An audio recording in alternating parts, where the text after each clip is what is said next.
दोस्तों नमस्कार। मैं हूं आपकी दोस्त स्वस्ति श्रीवास्तव। हाजिर हूं आज फिर एक नई कहानी के साथ जिसका शीर्षक है रंगा सियार। एक बार की बात है कि एक सियार जंगल में एक पुराने पेड़ के नीचे खड़ा था। पूरा पेड़ हवा के तेज झोंके से गिर पड़ा। सियार उसकी चपेट में आ गया और बुरी तरह घायल हो गया। वो किसी तरह घिसटता घिसटता अपनी मान तक पहुंचा। कई दिनों बाद वो मान से बाहर आया। उसे भूख लग रही थी, शरीर कमजोर हो गया था। तभी एक खरगोश नजर आया। उसे दबोचने के लिए वो झपटा। सियार कुछ दूर भागकर हाँफने लगा। उसके शरीर में जान ही कहाँ रह गई थी। फिर उसने एक बटेर का पीछा करने की कोशिश की, लेकिन यहाँ भी उसे असफलता ही हाथ लगी। हिरन का पीछा करने की तो उसकी हिम्मत ही न हुई। वो खड़ा खड़ा सोचने लगा। शिकार वो कर नहीं पा रहा था, भूखों मरने की नौबत आ गई। क्या किया जाए?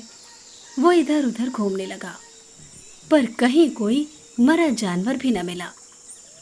घूमता घूमता वो एक बस्ती में आ गया। उसने सोचा शायद कोई मुर्गी या उसका बच्चा ही हाथ लग जाए। सो वह इधर उधर गलियों में घूमने लगा।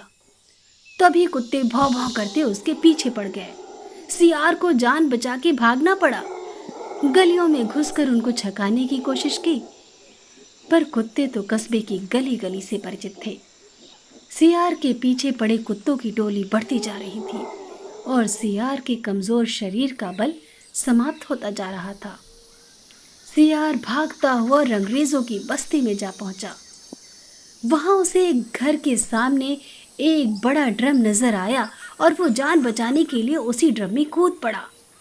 ड्रम में रंगरेज ने कपड़े रंगने के लिए रंग घोल रखा था।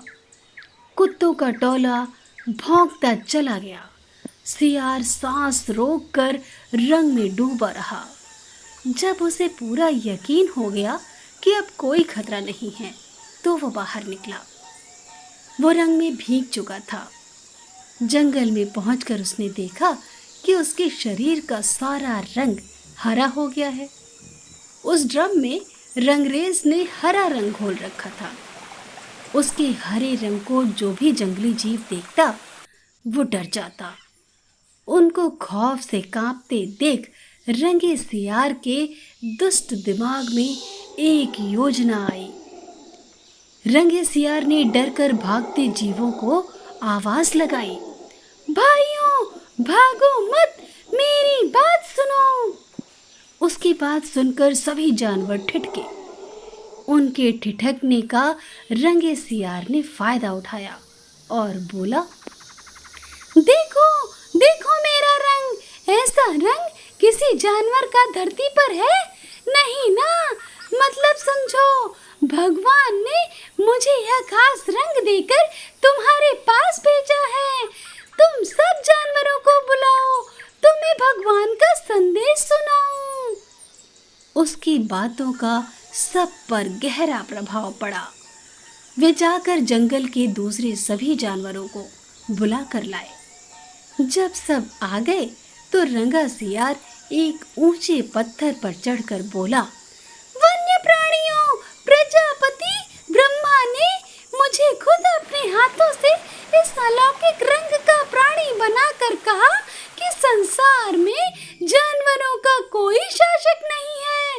तुम्हें जाकर जानवरों का राजा बनकर उनका कल्याण करना है। तुम्हारा नाम सम्राट ककुतुम होगा। तीनों लोकों के वन्य जीव तुम्हारी प्रजा होंगे। अब तुम लोग अनाथ नहीं रहे, मेरी छत्र छाया में रहो और निर्भय होकर रहो। सभी जानवर वैसे ही सियार के अजीब रंग से चकराए हुए तो थे ही, उसकी बातों ने तो जादू का काम किया। शेर, बाघ और चीते की भी ऊपर की सांस ऊपर और नीचे की सांस नीचे रह गई। उसकी बात काटने की किसी की हिम्मत न हुई। देखते ही देखते सारे जानवर उसके चरणों में लौटने लगे और एक स्वर में बोले, हे ब्रह्मा के दूत, प्राणियों में श्रेष्ठ ककुदुम, हम आपको अपना सम्राट स्वीकार करते हैं। भगवान की इच्छा का पालन करके हमें बड़ी प्रसन्नता होगी। एक बूढ़े हाथी ने कहा, हे सम्राट, अब हमें बताइए कि हमारा कर्तव्य क्या है। रंगा सियार सम्राट की तरह पंजा उठाकर बोला, तुम्हें अपने सम्राट की खूब सेवा और आदर करनी है। उसे कोई तकलीफ नहीं होनी चाहिए। हमारे खाने पीने का शाही प्रबंध होना चाहिए। शेर ने सर झुकाकर कहा, महाराज, ऐसा ही होगा। आपकी सेवा करके हमारा जीवन धन्य हो जाएगा। बस सम्राट का कुदुम बने रंगे सियार के शाही ठाठ हो गए। वह राजसी शान से रहने लगा। कई लोमड़ियां उसकी सेवा में लगी रहती।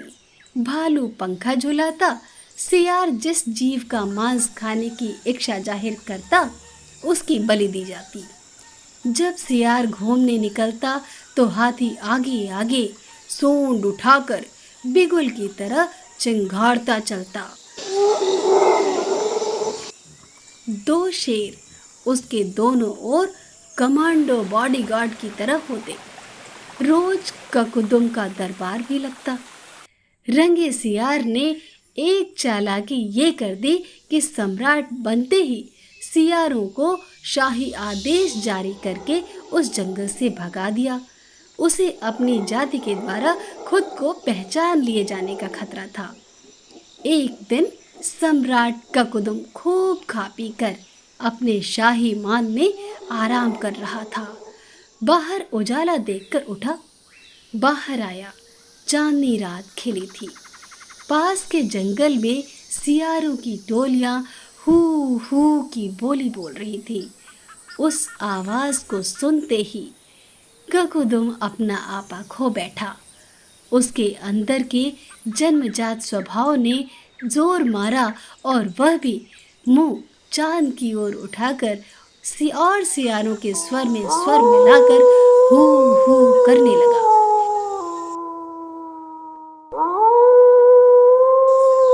शेर और बाघ ने उसे हू हू करते देख लिया। वे चौंके। बाघ बोला, अरे यह तो सियार है, हमें धोखा देकर सम्राट बना रहा, मारो इसे। शेर और बाघ उसकी ओर लपके और देखते ही देखते उसको मार डाला। तो दोस्तों, आज की कहानी से हमें सीख ये मिलती है कि झूठ कितनी भी चतुराई से बोली जाए, लेकिन झूठ झूठ ही रहता है। उसकी उम्र बहुत कम होती है और वो खुल ही जाता है। नकलीपन की पोल देर सबेर खुलती ज़रूर है। तो आज की कहानी यहीं तक, और अगली कहानी के साथ हम जल्दी ही हाजिर होंगे। तब तक के लिए स्वस्थ रहिए, सुरक्षित रहिए। नमस्कार।